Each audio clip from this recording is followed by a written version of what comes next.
January 17th, 1944, Fort Devens, Massachusetts. The wind carved through the frozen landscape, like a blade through bone, carrying temperatures that plunged to 23 degrees below zero. Snow had been falling for 36 hours straight, transforming the military compound into an Arctic wasteland. Even seasoned New England soldiers moved quickly between heated buildings, their breath forming crystalline clouds that vanished into the gray dawn. The wooden barracks groaned under the weight of accumulated ice, while steam rose from mess hall chimneys like ghostly sentinels against a sky the color of old pewter. Inside the prisoner of war compound, 347 Japanese naval personnel huddled in their thin tropical uniforms, the same cotton garments they had worn during their capture, in the sweltering humidity of the Solomon Islands campaign. These men, ranging in age from 17 to 52, had been transported across an ocean and a continent to face an enemy more formidable than any American destroyer or dive bomber they had ever encountered. The merciless winter of New England, their faces, weathered by Pacific sun and salt spray, now bore the unmistakable marks of men confronting their own mortality in a landscape as alien as the surface of the moon. Petty Officer First Class Hiroshi Tanaka pressed his face against the frost-covered window of Barracks 7, watching American guards patrol the compound perimeter with an ease that suggested complete adaptation to conditions that seemed designed to kill human beings. These same Americans, he had been told repeatedly by his commanding officers and the propaganda broadcasts that had shaped his understanding, were subhuman demons who delighted in the torture and systematic degradation of captured Japanese soldiers. Yet as he watched, through the crystalline patterns of ice that decorated the glass, something approached the barracks that would forever alter his comprehension of both his captors and the nature of the war in which he had participated. An American sergeant approached the heavy wooden door, his arms laden with what appeared to be thick woolen blankets, each one folded with military precision and bearing the distinctive olive-drab color of United States Army issue. Behind him followed two additional soldiers, each carrying similar bundles, their movements suggesting not the casual brutality of men about to inflict suffering, but the methodical efficiency of individuals ensuring that a necessary task would be completed thoroughly and without delay. Tanaka's breath caught in his throat as he contemplated the possibilities. Were these instruments of torture disguised as comfort? Some elaborate American psychological manipulation designed to break Japanese spirits. Before the real punishment commenced, the door opened with a metallic clang that echoed through the barracks like a temple bell, and frigid air rushed through the opening with such force that prisoners 20 feet from the entrance felt its bite against their exposed skin. The American sergeant stepped across the threshold, his boots leaving wet prints on the concrete floor that had accumulated a thin layer of frost. Despite the inadequate heating system that struggled against the overwhelming cold, when he spoke, his voice carried an unexpected gentleness that seemed to contradict every assumption these Japanese prisoners had developed about American military personnel and their treatment of captured enemies. The sergeant had clearly memorized basic Japanese phrases, his pronunciation heavily accented, but understandable, as he addressed the assembled prisoners with words that would echo in their memories for decades to come.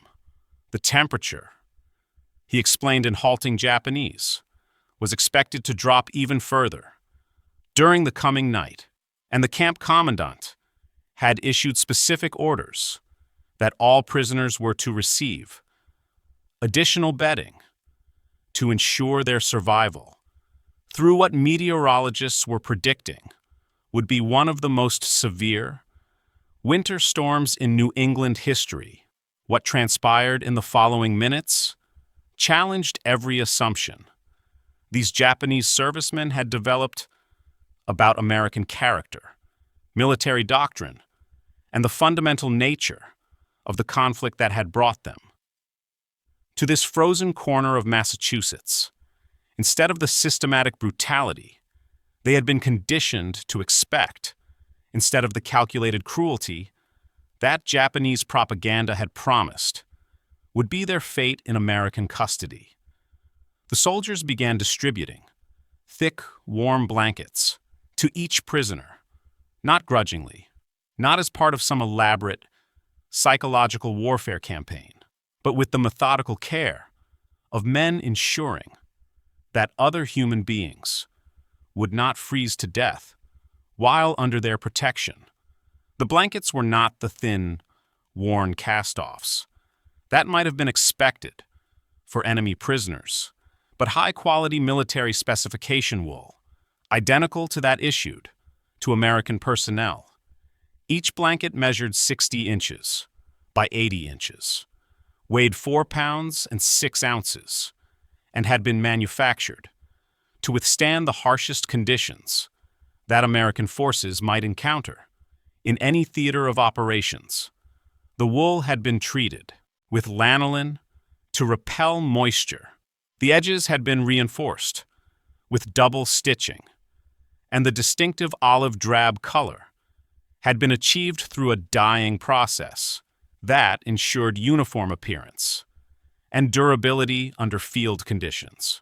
Tanaka watched in stunned silence as Seaman Second-Class Yamamoto, a veteran of the Pearl Harbor attack, who had been captured during the desperate fighting for Guadalcanal, accepted his blanket with hands that trembled, not from cold alone, but from the profound confusion of a man whose entire worldview was crumbling before his eyes. The young sailor's dark eyes filled with tears that he attempted to wipe away before his fellow prisoners could observe this display of emotion, but Tanaka caught the expression of bewilderment that crossed Yamamoto's weathered features. This was not the America they had been prepared to confront. This was not the enemy they had been trained to hate with every fiber of their being. As darkness settled over the Maine countryside, like a suffocating blanket, and temperatures continued their relentless descent toward levels that could kill an unprotected human being, within hours, Japanese prisoners wrapped themselves in American-issued bedding and attempted to reconcile what they were experiencing with everything they had been taught about their captors. The cognitive dissonance was overwhelming. Some wept quietly in their bunks, not from physical discomfort, but from the dawning realization that they had been systematically deceived about the fundamental character of the people they had been fighting. The blankets carried more than warmth. They bore the unmistakable evidence of American industrial capacity and organizational competence. The wool was thick and properly woven. The construction demonstrated attention to quality that had become increasingly rare in Japanese military equipment. As the war progressed and resources became scarce, each blanket represented not merely protection from the elements, but a tangible demonstration of the industrial might that was steadily overwhelming Japanese resistance across the Pacific theater of operations. That first night, as snow continued to accumulate outside the barracks windows, and wind rattled the wooden structures with a fury that seemed designed to test the limits of human endurance, Japanese prisoners pulled their American blankets close and struggled to understand what it meant to be warm in the custody of an enemy that consistently refused to behave. according to the expectations that had been carefully constructed by years of military indoctrination and cultural conditioning. The winter of 1943 to 1944 represented a critical juncture, not only in the Pacific War, but in the fundamental understanding of how civilized nations conduct themselves toward captured enemy personnel. By late 1943, American forces had achieved decisive superiority in virtually every category of military competition, from industrial production to technological innovation to strategic mobility. Japanese resistance, while still fierce and often desperate, was increasingly characterized by the hopeless courage of men who understood that their cause was lost, but continued fighting because surrender represented a form of dishonor that their culture deemed worse than death itself. This cultural conditioning created unprecedented challenges for American military commanders responsible for the care and housing of Japanese prisoners of war, unlike German or Italian prisoners, who generally accepted capture as an unfortunate but legitimate aspect of military service. Japanese servicemen had been systematically indoctrinated with the belief that surrender represented the ultimate betrayal of emperor, family, and nation. Those who found themselves in American custody had violated the most fundamental tenets of their military training and cultural identity, creating psychological trauma that extended far beyond the immediate circumstances of their capture.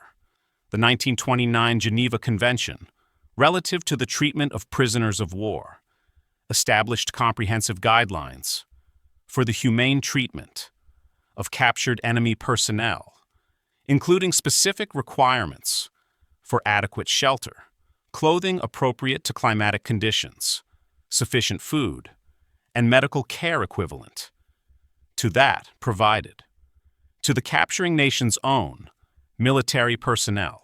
Article 7 of the Convention explicitly mandated that prisoners be provided with clothing and shelter adequate to protect them from the elements, while Article 11 required that housing facilities meet basic standards of hygiene and protection from harsh weather conditions for American commanders dealing with Japanese prisoners.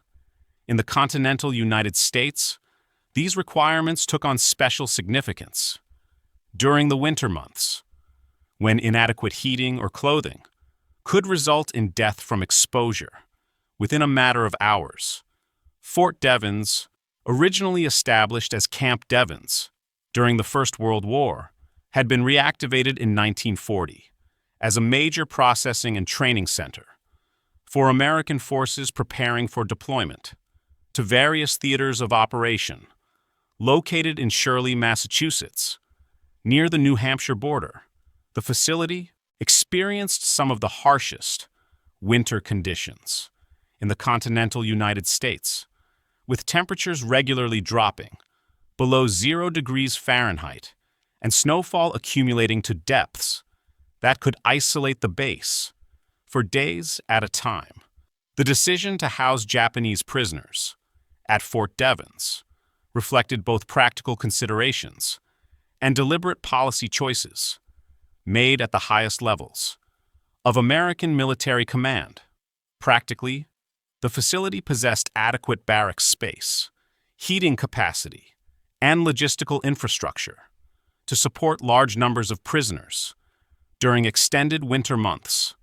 More importantly, the harsh climate provided an opportunity to demonstrate American commitment to humane treatment under the most challenging possible conditions, sending a clear message about American values and military doctrine to both the prisoners themselves and to neutral observers monitoring compliance with international law. American military doctrine regarding prisoner treatment had been shaped by a complex interplay of international legal obligations, domestic political considerations, and fundamental values. that distinguished democratic societies from totalitarian regimes, unlike the Japanese military, which had systematically rejected Geneva Convention protocols and implemented policies that treated captured enemies as subhuman creatures, deserving of death or slave labor. American forces operated under strict guidelines that mandated proper care for all prisoners, regardless of their nationality, race, or the conduct of their home governments, toward American personnel in enemy custody. This philosophical difference became starkly apparent in the winter preparations made for Japanese prisoners at facilities like Fort Devens, while Japanese forces in the Pacific were subjecting American and Allied prisoners to conditions designed to maximize suffering and death rates. American installations were implementing Geneva Convention requirements with meticulous attention to detail that often exceeded minimum standards. Barracks were heated to temperatures that ensured prisoner comfort. Food was provided in quantities and quality that maintained health. Medical care was available for all conditions, ranging from minor injuries to serious illnesses, and recreational activities were organized to maintain mental health. During the psychological stress of extended captivity, the contrast was not lost on Japanese prisoners who had either witnessed or participated in the systematic brutalization of Allied personnel in Japanese custody. Petty Officer Second Class Kenji Matsumoto, captured during the savage fighting for Saipan, had served as a guard at a prisoner of war facility in the Philippines, where American captives were routinely denied adequate food, medical care, and shelter. His diary, recovered after the war, provides insight into the psychological impact of experiencing American treatment. I expected to die within days of my capture. Having seen how our forces treated American prisoners, I assumed that the Americans would respond with similar brutality. Instead, I found myself warmer and better fed as a prisoner than I had been during my final months of service in the Imperial Navy. The American approach to prisoner care during harsh winter conditions represented more than simple compliance with international legal obligations. It reflected fundamental values that distinguish democratic societies from totalitarian regimes. The belief that human dignity transcends national boundaries and temporary military conflicts, that civilization can be measured by how a society treats its most vulnerable members, and that acts of mercy strengthen rather than weaken a nation's moral authority in the conduct of warfare. For Japanese prisoners experiencing their first American winter, the systematic provision of adequate blankets, heated barracks, nutritious food, and medical care served as a powerful introduction to democratic values and American social organization. Many had never encountered a society that placed legal and moral constraints on the treatment of enemies, where individual soldiers were held accountable for their conduct toward prisoners, and where military efficiency was expected to coexist with humanitarian concern for human welfare. The winter of 1943-1944 proved to be one of the most severe on record throughout New England, with temperatures remaining below freezing for extended periods and snowfall accumulating to record depths that isolated many communities for weeks at a time. For American commanders responsible for the welfare of Japanese prisoners, this extreme weather presented both practical challenges and opportunities to demonstrate the moral superiority of democratic institutions over fascist ideology through concrete actions rather than abstract propaganda. The psychological impact of American kindness on Japanese prisoners during those brutal winter weeks created a form of cognitive dissonance that would fundamentally reshape their understanding of the war, their enemies, and their own cultural assumptions about honor, duty, and human nature. For men who had been systematically indoctrinated from childhood to view Americans as racially inferior demons, incapable of true civilization or moral behavior, the simple act of receiving warm blankets represented a direct challenge to their entire worldview and the ideological foundations upon which their military service had been based. Seaman First Class Ichiro Nakamura had been among the crew of a Japanese destroyer sunk during the Battle of the Philippine Sea, one of the decisive naval engagements that effectively ended Japanese offensive capability in the Pacific Theater. When he regained consciousness in the medical bay of an American cruiser, his first coherent thought was gratitude that he had survived to face what he assumed would be torture, mutilation, and eventual death at American hands. He had heard the stories that circulated through Japanese military ranks, like religious teachings, Americans who dismembered prisoners for entertainment, who starved captured enemies until they begged for death, who used Japanese soldiers for bayonet practice and target shooting.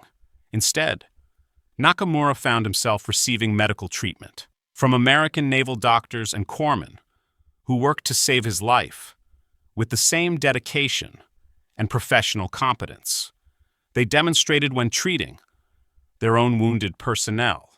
When infection developed in his shrapnel wounds, American medics administered precious penicillin, a revolutionary antibiotic that was still in short supply and reserved for the most serious cases when fever left him delirious and unresponsive. American nurses monitored his condition around the clock, adjusting his medication and providing care that exceeded anything he had experienced as a serving member of the Imperial Japanese Navy. By the time Nakamura was physically capable of being transferred to a continental prisoner of war facility, he had begun to question fundamental assumptions about American character and the nature of the conflict in which he had participated. The journey from the Pacific Theater to Fort Devens provided ample time for reflection, but nothing could have prepared him for his first encounter with a New England winter and the American response to the challenges it presented. For prisoner welfare, the transport train, carrying Nakamura and 47 other Japanese prisoners, arrived at the station near Fort Devens on a December evening when the thermometer registered -18 degrees Fahrenheit and snow was falling at a rate that reduced visibility to less than 50 feet. As the prisoners disembarked and were escorted to waiting trucks, they experienced cold, unlike anything in their previous experience, a bone-numbing chill that penetrated their tropical uniforms and seemed to freeze the blood in their veins. The contrast between their expectations and the reality they encountered became even more pronounced when they were processed into their assigned barracks. Instead of the unheated, overcrowded cells they had anticipated based on Japanese treatment of American prisoners, they found themselves in clean, well-maintained facilities, equipped with functioning heating systems, adequate lighting, and sanitary facilities that met standards they had rarely encountered, even in Japanese military installations. The distribution of blankets represented the culmination of this unexpected treatment and the moment when many prisoners began to understand that they were confronting not just a different enemy, but an entirely different conception of warfare and human relationships. The blankets were distributed without conditions, without demands for information or cooperation, without the humiliation and degradation that Japanese prisoners had been taught to expect as the natural consequence of capture by racially inferior enemies. Lieutenant Saburo Hayashi, a veteran naval aviator who had participated in attacks against American shipping from Pearl Harbor to Midway, watched the blanket distribution with the analytical mind that had made him one of Japan's most effective torpedo bomber pilots. What he observed challenged every assumption he had developed about American military organization, industrial capacity, and fundamental character during 3 years of combat operations against United States forces. The blankets were not surplus items or inferior substitutes, but standard military equipment, identical to that issued to American personnel serving in similar climatic conditions. The wool was thick and properly processed. The weaving was tight and uniform. The construction demonstrated attention to quality that had become increasingly rare in Japanese military equipment. As wartime shortages intensified, each blanket represented not merely protection from the elements, but tangible evidence of the industrial superiority that was steadily overwhelming Japanese resistance throughout the Pacific Theater. More significantly, the blankets were distributed with an efficiency and systematic attention to detail that impressed prisoners who had served in military organizations where supply failures and administrative incompetence had become increasingly common.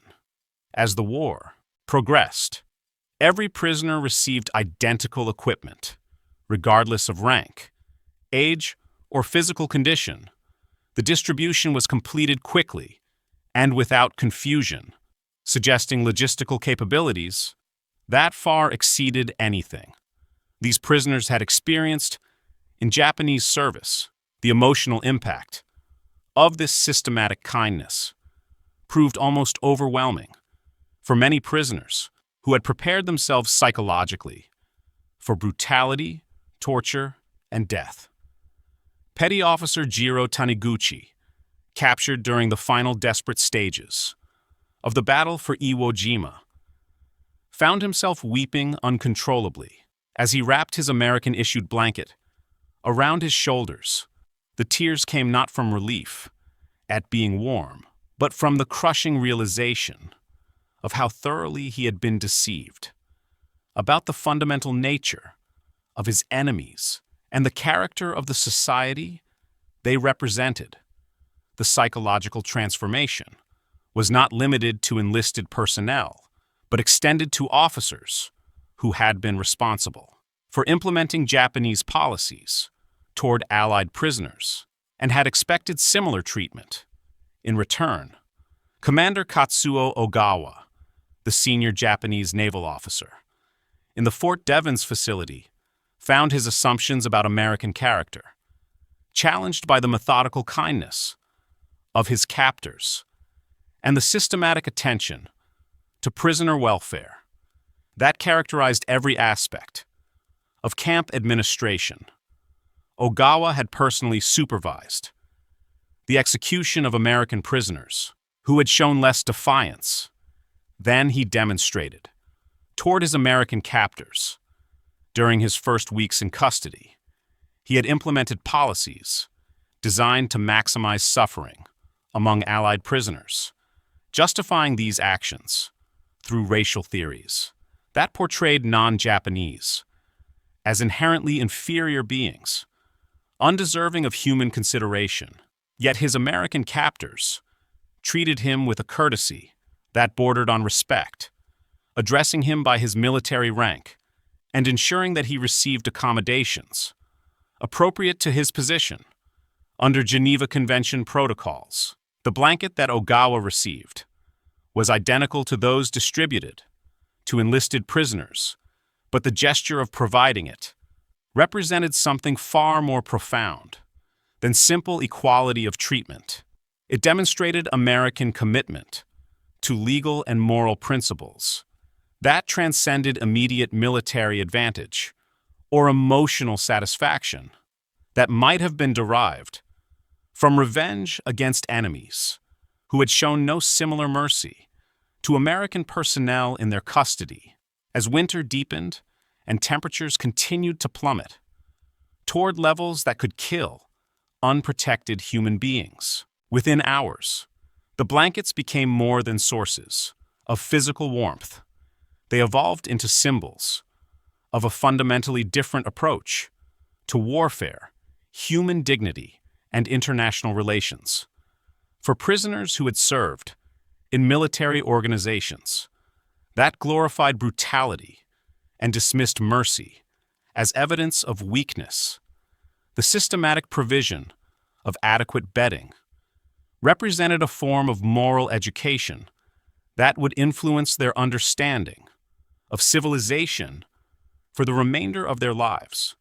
The documented evidence of American treatment of Japanese prisoners during the severe winter of 1943-1944 provides compelling testimony to systematic efforts by United States military authorities to maintain humane standards under some of the most challenging conditions.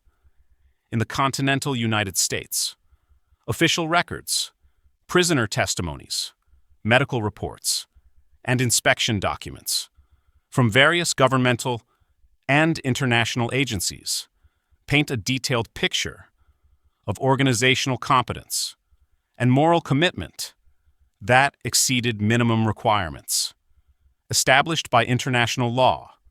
Military procurement records from Fort Devens detail the extensive preparations made by American commanders to ensure adequate winter clothing and bedding for Japanese prisoners during their first New England winter.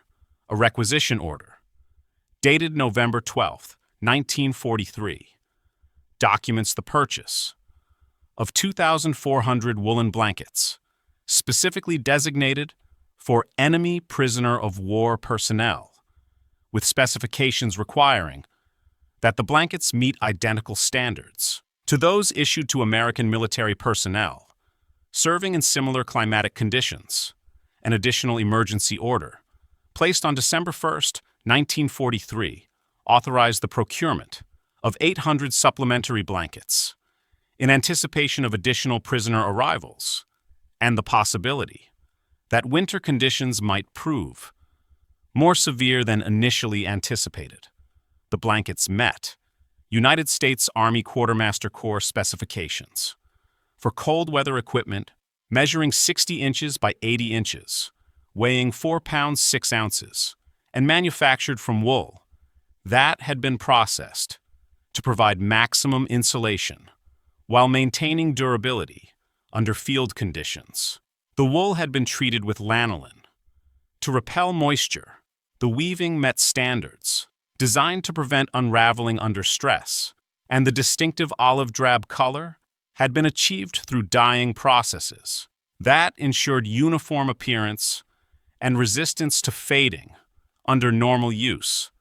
Colonel James Morrison, commanding officer of the prisoner of war facility at Fort Devens, maintained comprehensive daily logs documenting prisoner welfare and camp administration.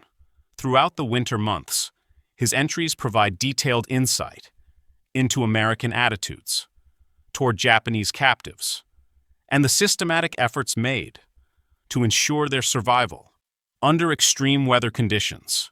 An entry dated December 8, 1943, reads, "Temperature dropped to minus 21 degrees. During the night, conducted comprehensive inspection of all prisoner barracks. At 0600 hours, heating systems functioning within normal parameters. No reports of inadequate warmth or discomfort from prisoner representatives. Japanese personnel appear to be adapting satisfactorily to winter conditions."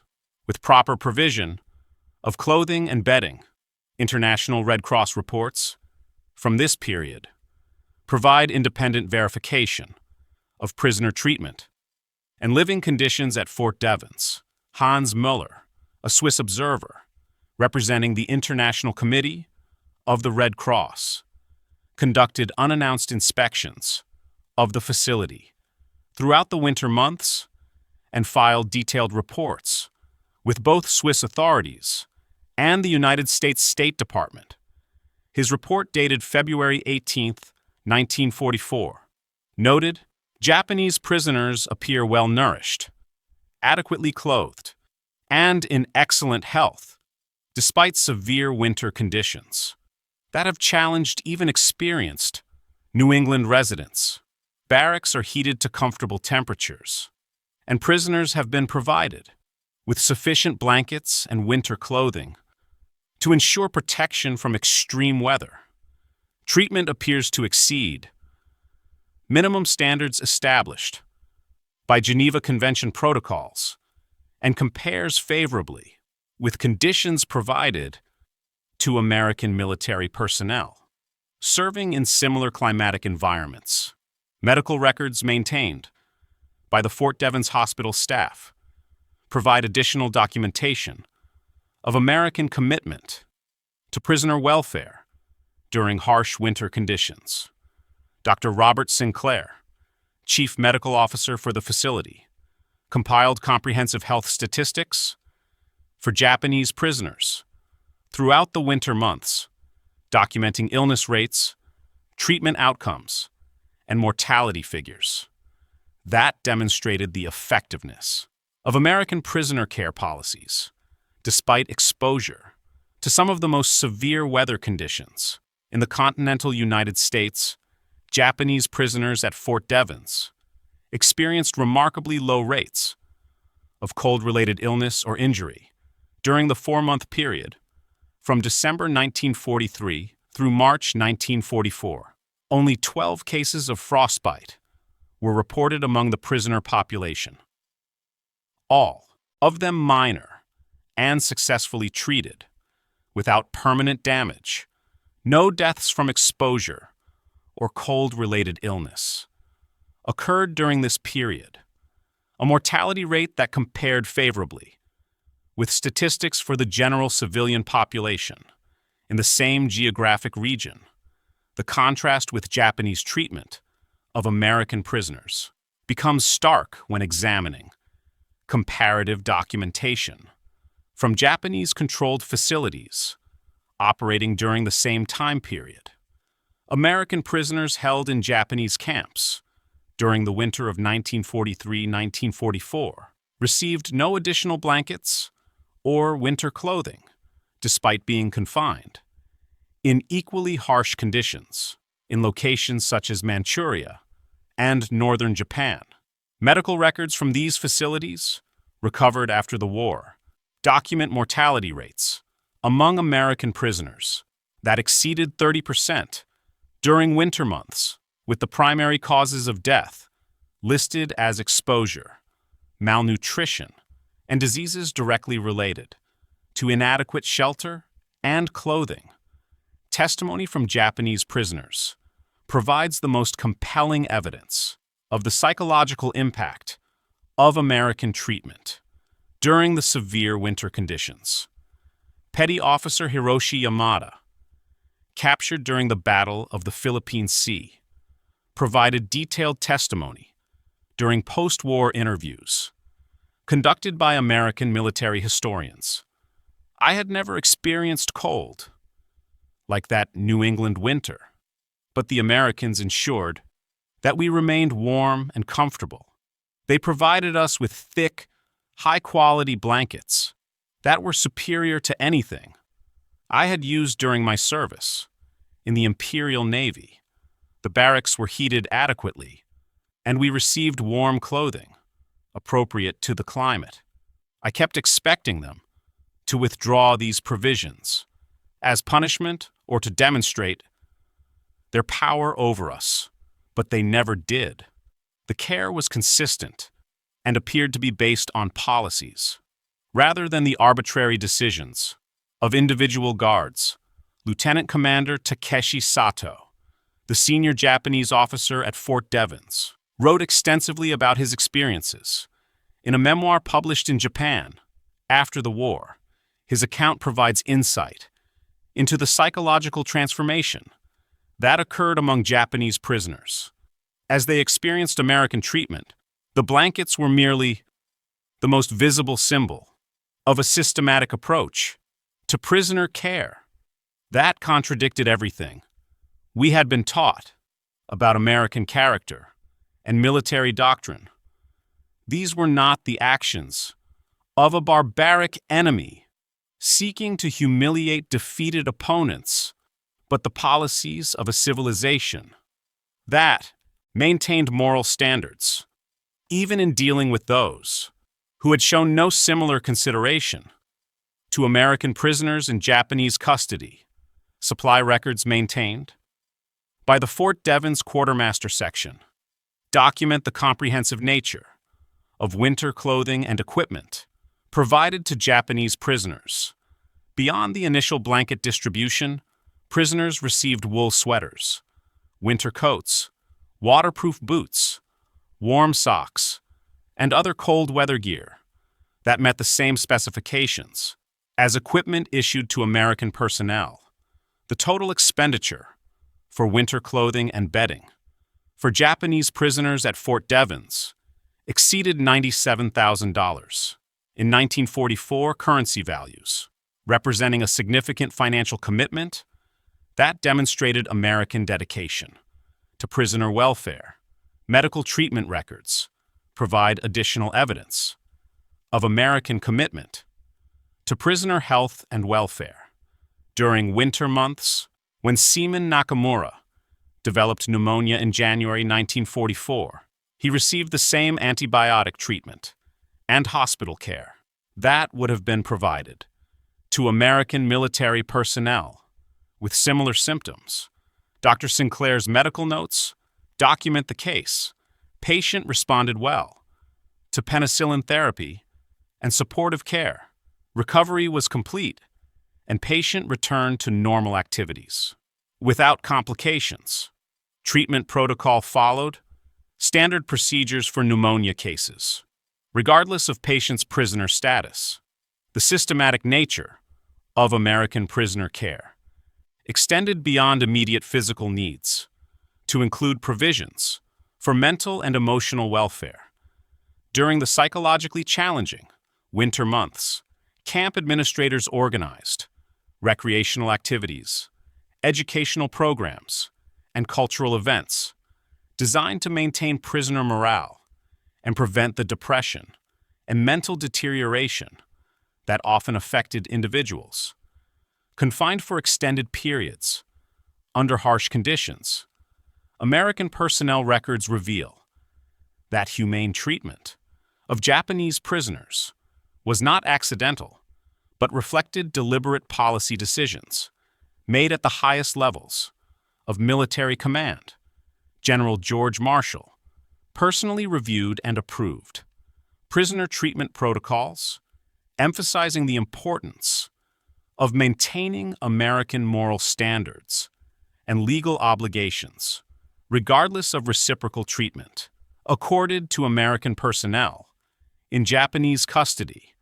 The documentary evidence, supported by official records, medical reports, international observer accounts, and personal testimonies from participants on both sides, provides overwhelming confirmation that American treatment of Japanese prisoners during the harsh winter of 1943-1944 represented systematic implementation of humanitarian principles under challenging conditions that tested both organizational capabilities and moral commitment.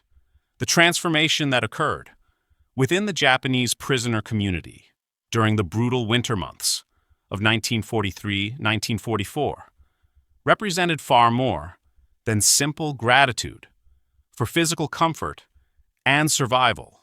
It marked the beginning of a fundamental reevaluation of cultural assumptions political ideologies, and personal beliefs that had shaped these men's understanding of warfare, international relations, and human nature itself.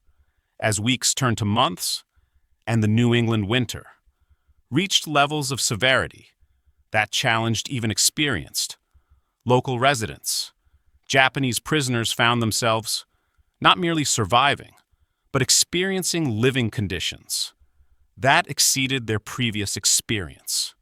As serving members of the Imperial Japanese military, the daily routine that emerged in the Fort Devens facility bore no resemblance to the systematic degradation and brutality they had been conditioned to expect from racially inferior enemies.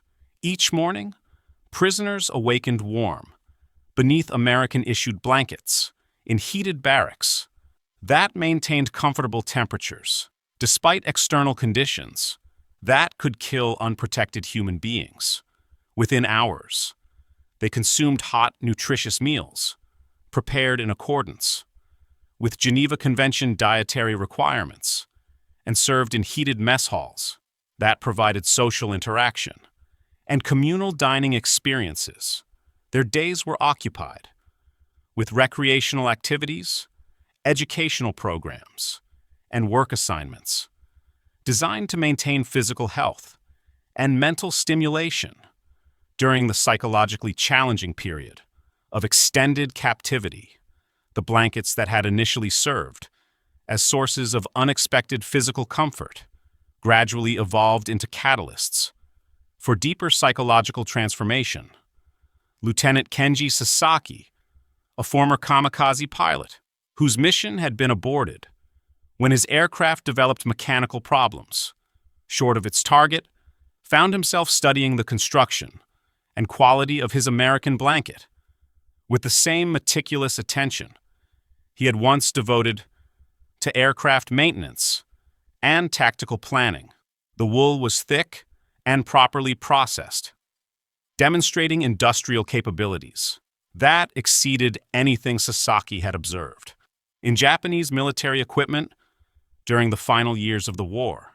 The weaving was tight and uniform, suggesting manufacturing standards that had remained consistent despite the enormous production demands of global warfare. The construction included reinforced edges and quality stitching that indicated attention to durability and long-term performance, rather than the expedient shortcuts that had become increasingly common in Japanese military supplies. This attention to material quality led many prisoners to broader questions about American society, industrial capacity, and organizational competence. If American manufacturing could produce such high-quality blankets for enemy prisoners, what did this suggest about their ability to wage war across multiple theaters simultaneously? If American commanders allocated resources to ensure prisoner comfort during winter months, what did this reveal about the depth of American industrial production and logistical capabilities? The transformation was perhaps most dramatic among younger prisoners who had been systematically indoctrinated from childhood with anti-American propaganda, but possessed limited actual experience with American culture or society. Seaman Second Class Yuki Nagai, captured at age 19, during the desperate fighting for Saipan, had grown up accepting without question the fundamental assumptions of Japanese racial superiority and American cultural inferiority that formed the ideological foundation of Japanese militarism. His first winter in American custody demolished these preconceptions with methodical thoroughness. The Americans who had captured him were demonstrating not only military superiority, but organizational capabilities and moral standards that exceeded anything he had experienced during his service in the Imperial Japanese Navy. The heated barracks, regular meals, medical care, recreational activities, and educational opportunities provided a stark contrast to the brutal conditions, arbitrary discipline, and systematic dehumanization that had characterized his military training and service. The psychological impact extended beyond individual prisoners to create collective transformation within the Japanese prisoner community. Men who had expected to die in American custody began to contemplate the possibility of survival and eventual return to Japan. Soldiers who had been taught to view capture as the ultimate dishonor began to see their imprisonment as an opportunity for education and personal growth. Most significantly, prisoners who had been indoctrinated with systematic hatred for American values and democratic institutions began to question the fundamental assumptions upon which their entire worldview had been constructed. The transformation was not without its psychological challenges and moral complications. Many prisoners struggled with profound guilt as they began to understand the true nature of Japanese treatment of Allied prisoners and the systematic brutality that had characterized Japanese military conduct. Throughout the Pacific War, Commander Yoshio Nakayama, who had served as executive officer at several prisoner of war camps in the Philippines, found himself unable to sleep as he contemplated the contrast between American and Japanese approaches to prisoner treatment. Every night, as he pulled his American-issued blanket around his shoulders, Nakayama thought about the American prisoners he had seen die from cold, starvation, disease, and deliberate brutality in Japanese custody. The Americans had every legal and moral justification for treating Japanese prisoners with similar cruelty, yet they had chosen mercy over vengeance, humanity over hatred, and legal compliance over emotional satisfaction derived from revenge. This moral reckoning extended to religious and philosophical questions that many prisoners had never previously considered with serious attention. Buddhist concepts of karma suggested that evil actions produced suffering, while good actions generated positive consequences. Yet here were American captors, enemies who should logically have been agents of retribution for Japanese brutality, providing care and comfort that exceeded the treatment these prisoners had received from their own military commanders.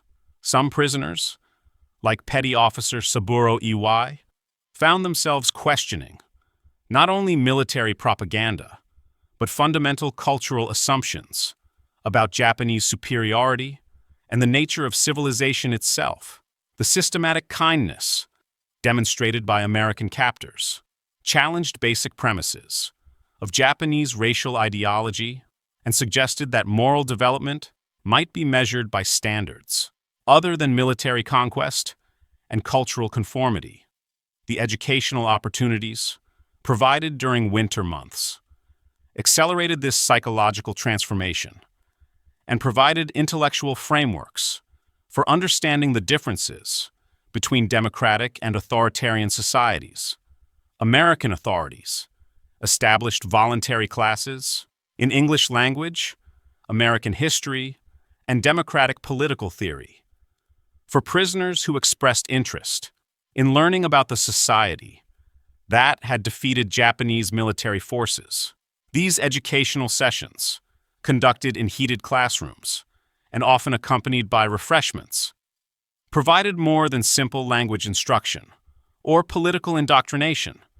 They offered intellectual tools for analyzing different approaches to social organization, individual rights, and the relationship between government and citizens. Professor William Henderson, a Harvard political scientist who volunteered to conduct these classes, observed remarkable changes in prisoner attitudes over the course of the winter months. Initially, Japanese prisoners approached educational sessions with deep suspicion and skepticism, expecting propaganda designed to break their loyalty to emperor and nation. Instead, they encountered teaching methods that encouraged questions, debate, and critical analysis. By spring, many prisoners had developed sophisticated understanding of democratic principles and were asking penetrating questions about how such systems might be adapted to Japanese cultural traditions and social conditions. The cumulative effect of these experiences was transformation that extended far beyond the immediate circumstances of imprisonment. Japanese prisoners were not simply learning to survive in American custody or adapting to foreign cultural practices. They were developing new understandings of human dignity, international law, moral obligation, and the possibility of societies organized around principles other than military dominance and hierarchical authority. As spring approached and the immediate need for heavy winter blankets diminished, many prisoners requested permission to retain their American-issued bedding as personal possessions. For them, these blankets had evolved far beyond their original function as sources of physical warmth. They had become tangible symbols of mercy extended by enemies, of moral principles maintained under extreme conditions, and of the possibility that human relationships could be governed by law and compassion rather than force and hatred. The blankets distributed to Japanese prisoners during the harsh winter of 1943 to 1944 transcended their practical function as sources of warmth to become powerful symbols that encapsulated fundamental differences between democratic and totalitarian approaches to warfare, human dignity, and international relations. Each carefully folded woolen blanket represented deliberate choices made by American commanders and policymakers. The choice to prioritize human welfare over vengeance, civilization over barbarism, legal obligation over emotional satisfaction, and long-term moral authority over short-term military advantage in the broader context of wartime propaganda and competing ideological narratives. The symbolic significance of these blankets cannot be understated.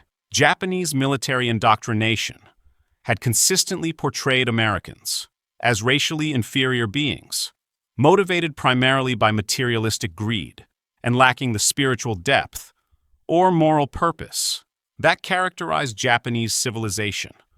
American treatment of prisoners was supposed to reflect this fundamental character deficiency through systematic brutality, calculated neglect, and deliberate dehumanization, designed to break Japanese spirits and extract military intelligence through torture.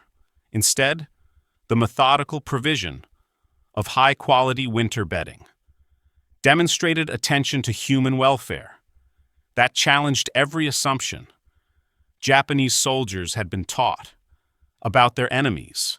The blankets were not makeshift items or surplus equipment hastily assembled for prisoner use, but standard military specification blankets, identical to those issued to American personnel, serving in similar climatic conditions. The wool was thick and properly processed. The construction was durable and professional, and the quantity was sufficient to ensure that every prisoner received adequate bedding, regardless of rank, age, or physical condition.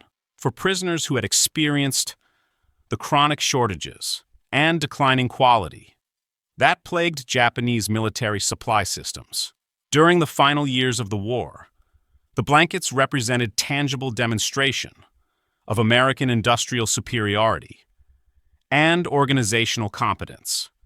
The systematic efficiency with which blankets were procured, distributed, and maintained throughout the winter months, provided evidence of logistical capabilities that far exceeded anything these prisoners had experienced during their service in increasingly desperate Japanese military organizations.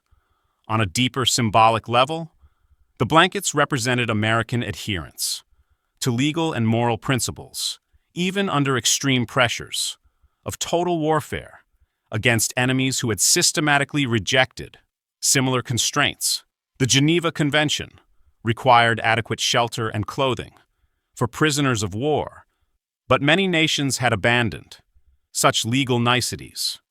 When dealing with particularly hated enemies, or when reciprocal treatment was not forthcoming, the systematic provision of quality winter bedding to Japanese prisoners demonstrated American commitment to maintaining civilized standards, regardless of reciprocity or immediate military advantage. This adherence to principle proved particularly meaningful to Japanese prisoners who had witnessed or participated in the systematic abuse of Allied prisoners in Japanese custody.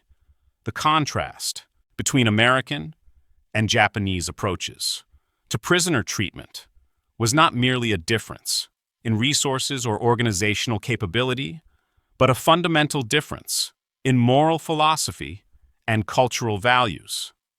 American blankets symbolized a society that placed legal constraints on the conduct of warfare and maintained humanitarian obligations, even toward enemies who had shown no similar consideration.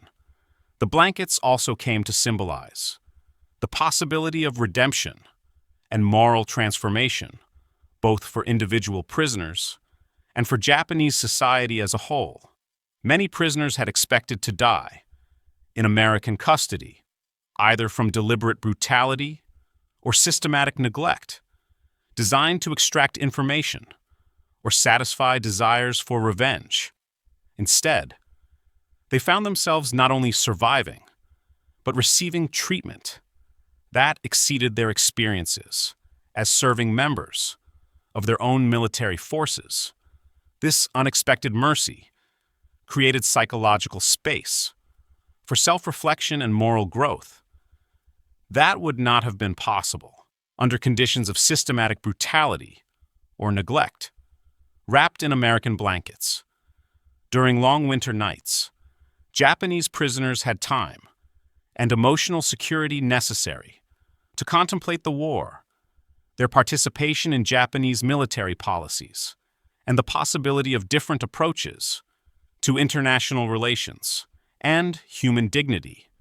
The symbolic power of the blankets extended to questions of racial equality and human dignity that had been central to Japanese war propaganda and ideological justification for aggression throughout Asia. Japanese militarists had justified their expansion, partly on the basis of racial superiority, claiming that Japanese civilization was inherently superior to Western decadence, and that Asian peoples should be liberated from white colonial domination. Under Japanese leadership, the respectful treatment of Japanese prisoners by American captors, symbolized by the provision of identical blankets, regardless of race or nationality, challenged these fundamental assumptions about racial hierarchy and cultural superiority. American distribution of identical bedding to prisoners of all ranks demonstrated concepts of basic human dignity that transcended military hierarchy, social status, and racial classification. For prisoners from Japan's rigid class system and military hierarchy, this egalitarian approach was both shocking and liberating. In Japanese military culture, rank determined every aspect of daily life, from food quality to sleeping arrangements to medical care. American provision of identical blankets to admirals and seamen alike demonstrated practical application of democratic principles that many prisoners had never encountered in any form. The blankets also symbolized American confidence and moral authority in ways that deeply impressed Japanese prisoners who had come from military cultures, obsessed with demonstrations of strength and superiority. A nation uncertain of its own righteousness might have felt compelled to brutalize captured enemies as proof of power and determination. Instead, American generosity toward prisoners demonstrated confidence in American values that required no validation through cruelty or humiliation of defeated enemies. This moral confidence was particularly striking to prisoners who had served in military organizations where face-saving and demonstrations of superiority over subordinates were constant preoccupations. American willingness to treat captured enemies with dignity and respect suggested a form of national self-assurance that was foreign to Japanese military experience and indicated strength that transcended mere industrial capacity or tactical competence. As winter gave way to spring and the immediate necessity for heavy blankets diminished, many prisoners requested permission to retain their American-issued bedding as personal possessions and mementos of their transformative experience. In captivity, these blankets had become more than sources of physical comfort. They were tangible reminders of an encounter with mercy, dignity, and hope that had challenged fundamental assumptions about human nature, international relations, and the possibility of civilization, even in the midst of total warfare. The spring thaw of 1944 brought more than relief from brutal New England winter conditions. It marked the beginning of a new understanding that would influence Japanese-American relations for generations and provide foundation for post-war reconciliation between former enemies. As snow melted from the grounds of Fort Devens and prisoners began storing their heavy blankets in preparation for warmer weather, the psychological transformation that had begun during those bitter months continued to evolve and deepen, with implications that extended far beyond the immediate circumstances of wartime captivity. Many Japanese prisoners who experienced that first American winter would return to Japan after the war and assume crucial roles in their nation's reconstruction and democratization. Under American occupation, their first-hand experience of American values, symbolized by the simple act of being kept warm by enemy hands, provided essential foundation for understanding democratic principles and accepting the political reforms that would transform Japan from militaristic empire to peaceful democratic society. Lieutenant Kenji Sasaki, the former kamikaze pilot, who had been so profoundly affected by the quality and symbolism of his American blanket, became one of post-war Japan's most influential advocates for democratic reform and international cooperation. His 1952 memoir, Lessons from Captivity, provided detailed account of his transformation from fanatical nationalist to democratic reformer, with special emphasis on the role that American treatment of prisoners had played in his ideological evolution. The blanket that had kept Sasaki warm during his first American winter remained in his possession for the rest of his life, carefully preserved as both personal memento and historical artifact. He would display it to visitors, journalists, and students, explaining how a simple woolen blanket had taught him more about democracy and human dignity than any political treatise or ideological argument could have accomplished. The blanket became focal point for his public speaking and writing, about Japanese-American reconciliation and the importance of maintaining humanitarian values, even during the most intense conflicts. Similar stories emerged throughout post-war Japan as former prisoners returned home and shared their experiences with families, communities, and eventually with the broader Japanese public through books, articles, and public testimony. These accounts provided crucial credibility for American occupation policies and democratic reforms by demonstrating that American power could be exercised with restraint and mercy rather than revenge and domination. Petty Officer Hiroshi Yamada used his wartime experience as foundation for establishing one of Japan's most successful import-export companies, specializing in trade relationships with the United States and other democratic nations. His business philosophy, he often explained, was based on principles of fair dealing and mutual respect that he had learned from observing American treatment of Japanese prisoners.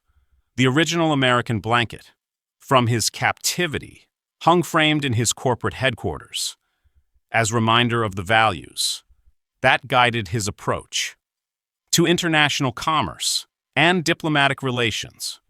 The transformation extended beyond individual success stories to influence broader patterns of Japanese social and political development during the occupation period and beyond. Former prisoners became some of the most effective advocates for democratic institutions, international law, and peaceful resolution of international disputes. Their unique perspective, having experienced both Japanese militarism and American democracy firsthand, provided credibility and moral authority that proved invaluable during the challenging years of post-war reconstruction. Commander Takeshi Sato utilized his experience in American captivity as foundation for becoming one of Japan's leading experts on international humanitarian law and prisoner of war conventions. His work with the International Red Cross and various United Nations agencies was directly influenced by his observations of American compliance with Geneva Convention requirements. During the harsh winter of 1943-1944, he often cited the systematic provision of adequate blankets and winter clothing as example of how legal obligations could be implemented effectively, even under challenging conditions. The medical records compiled by Dr. Robert Sinclair during that winter became important historical documentation of successful prisoner care policies and provided empirical evidence that humane treatment was not only morally correct, but practically beneficial. The excellent health outcomes and low mortality rates among Japanese prisoners at Fort Devens demonstrated that mercy and efficiency were complementary rather than contradictory approaches to prisoner management. Dr. Sinclair himself went on to become prominent advocate for international humanitarian law and medical ethics, serving with various international relief organizations in post-war conflicts around the world. His experiences treating Japanese prisoners during the severe winter of 1943-1944 shaped his understanding of medical responsibility that transcended national boundaries and political conflicts. He frequently cited those experiences in his teaching and writing about the ethical obligations of medical professionals during wartime and international emergencies.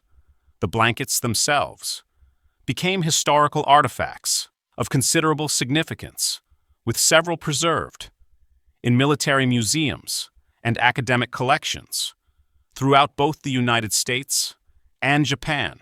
These physical objects serve as tangible reminders of a moment when human decency triumphed over the brutalities of warfare, and when moral principles proved stronger than desires for revenge or domination. The National Museum of World War II in New Orleans displays one such blanket alongside testimonies from both American guards and Japanese prisoners, creating educational exhibit that illustrates the transformative power of treating enemies with dignity and respect. Similar displays in Japanese museums provide opportunities for new generations to learn about the importance of maintaining humanitarian values, even during the most intense international conflicts. In Japan, the story of American blankets became integral part of educational curricula, dealing with the Pacific War and its aftermath. Students throughout Japan learn about these accounts as examples of how individual acts of mercy can contribute to larger processes of reconciliation and peace-building between former enemies. The blankets serve as symbols not only of American generosity, but of the human capacity for moral growth and transformation, even under the most challenging circumstances. The psychological transformation that began with the distribution of blankets during that brutal winter continued to influence Japanese-American relations throughout the post-war period and into the contemporary era. Former prisoners and their families became some of the strongest advocates for the United States-Japan Security Alliance and economic partnership, providing personal testimony to the benefits of democratic values and international cooperation based on mutual respect rather than domination. As decades passed, and most of the original participants in these events died, the story of the blankets assumed almost legendary status in both countries, serving different but complementary functions. In American and Japanese collective memory, in Japan, it became symbol of the possibility for moral redemption and positive transformation, even after devastating military defeat. In the United States, it served as a reminder that American power could be most effectively demonstrated not through overwhelming force, but through consistent adherence to moral principles and humanitarian values. The final surviving Japanese prisoner from Fort Devens, Seaman Yuki Nagai, died in 2003 at age 79, having spent his post-war life as successful businessman and advocate for international understanding. Until his final days, he preserved his original American blanket as treasured possession and symbol of the winter, when enemies became teachers and captivity became liberation from hatred and prejudice. The story of Japanese prisoners who could not believe they were given blankets during Maine winters endures as powerful testimony to the transformative potential of mercy, the strength that comes from adherence to moral principles under pressure, and the possibility that even the most bitter enemies can discover common humanity through acts of simple kindness that transcend the boundaries of nationality, race, and temporary political conflict. The blankets became more than warmth. They became hope. They became proof that mercy could triumph over hatred, that humanity could survive even the cruelest winter, and that enemies could become brothers through the simple act of keeping each other warm.